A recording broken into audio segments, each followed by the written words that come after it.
When souls collide. I had been busy rereading some of my poetry today when I noticed the time. Realizing that I needed to get myself to work, I got my things together, told the chief, my cat, that she was in charge, I loved her, and that I would see her later, and then I headed out the door.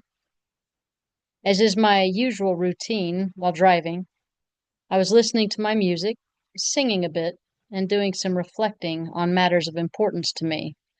In other words, I had been thinking of you. I wasn't more than about 3 minutes or so from my house, and that's when it happened.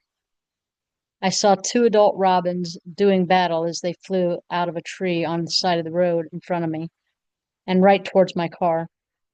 I heard myself yell, "No!" just before they hit the windshield. I immediately began slowing down while checking my mirrors for my safety as well as for the safety of those potential drivers on the road around me. Realizing there was a car coming up fast behind me, I knew I couldn't safely stop immediately where the birds now lay in the roadway. Instead, I drove up to the next street and made a quick U-turn, returning to the location of the accident. The time was 12:35 p.m. I turned on my car's hazard lights, put the vehicle in park, and got out. There were cars approaching from both directions on this two-lane stretch of road.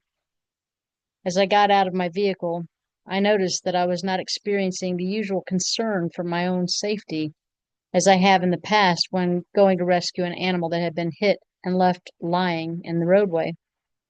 Was it shock? Was it confidence? Was it surrender? Was it apathy? Was it all of these things at once? Was it neither of them or something else altogether? Once I arrived at the location of the birds, I bent down and gently picked them up, holding them both in one hand. Their tiny, warm, feathered bodies lay unmoving and obviously already deceased. I walked back to my vehicle and placed the once quarreling and vibrant, yet now painfully silent duo, along with myself inside, and then drove us back home. As I pulled into my driveway and parked, I got out of my vehicle again, took the birds out, and went into my garage to look for a box that I could bury them in when I returned home from work. While looking for a box, it didn't take me long to begin to cry as I looked down at these sweet creatures lying together in my hand. I heard myself say out loud, "It wasn't your fault. You know it wasn't your fault." I had to convince myself that there was no way I could have avoided taking the lives of these beautiful creatures that literally came tumbling out of the sky and into my vehicle with virtually no warning. I made myself stop crying. I found a box and placed them side by side inside of it.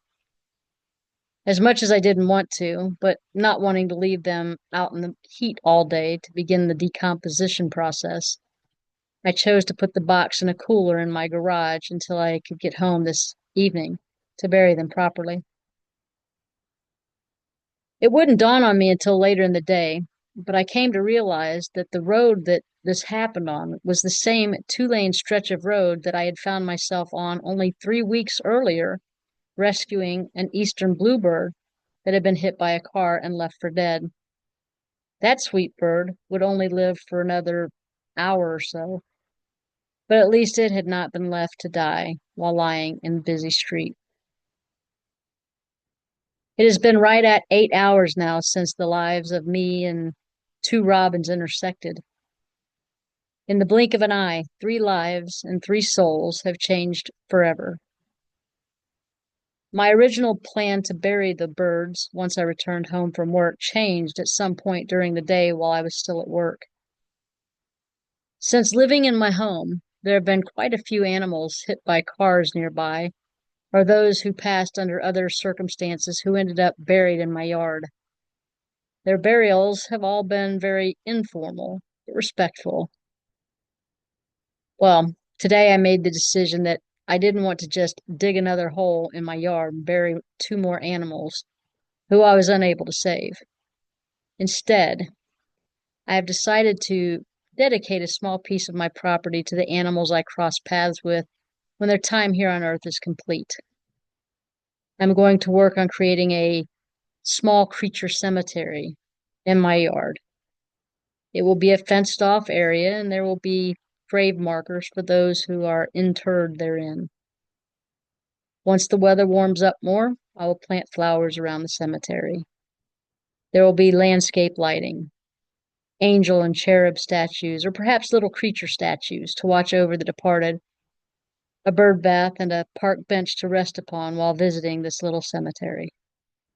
This is my plan, my way of more appropriately honoring these sweet little souls. I have briefly considered it in the past, but it will now become a reality. My way of honoring and remembering the souls that have touched mine most profoundly. I may not have known them, but I love knowing they existed. May they all rest in peace. Always, TJ.